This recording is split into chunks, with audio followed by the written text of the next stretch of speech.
তো আমাদের খাওয়া দাওয়া হয়ে গেছে, এখন বাবা মা জ্যাঠা সবাই মিলে আমাদের বিয়ের ভিডিও দেখছে আর আমরা এখন ছাদে যাবো, তাই তো? পুচুর আমি এখানে রয়েছি, একটু আগে দেখছিলাম রোদ উঠেছে, এখন চরম মেঘ করেছে, এখন ছাদে যাবো, ছাদে গিয়ে কি করছি তোমাদের দেখাচ্ছি। আজকে ভীষণ আনন্দ লাগছে যে দেওরের বউ এসেছে, মেঘ করেছে দেখো কিরকম।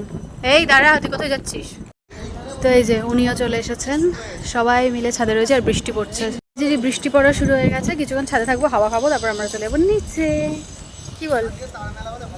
এই যে আমরা আমাদের ছাদে এই ঘুড়িটা পেয়েছি আর এখন এটাকে ওড়ানো হচ্ছে, বৃষ্টি পড়ছে এদিকে আর এদিকে ও ঘুড়ি ওড়াচ্ছে আর এ দাঁড়িয়ে দাঁড়িয়ে দেখে হাসছে, এদিকে ওরা দাঁড়িয়ে দেখছে আর আমি ভিডিও করছি। কি করছো? তো বৃষ্টি শুরু হয়ে গেছে, সবাই ঘুড়ি ওড়ানো দেখছে, কি করবে, ঘুড়ি ওড়াচ্ছে নিজে নিজে। আমি এতক্ষণ ঘুড়িটা ওড়ালাম, একটাও ভিডিও করলো না। হ্যাঁ, এখন নিজে ওড়াচ্ছে, দাঁড়াও দেখাই, দাঁড়াও। যে আগের দিনের মতো এখানেই ঘুড়ি ফাঁসিয়ে দিচ্ছে। তোমার ঘুড়ি সবসময় এখানেই ফেসে যায়।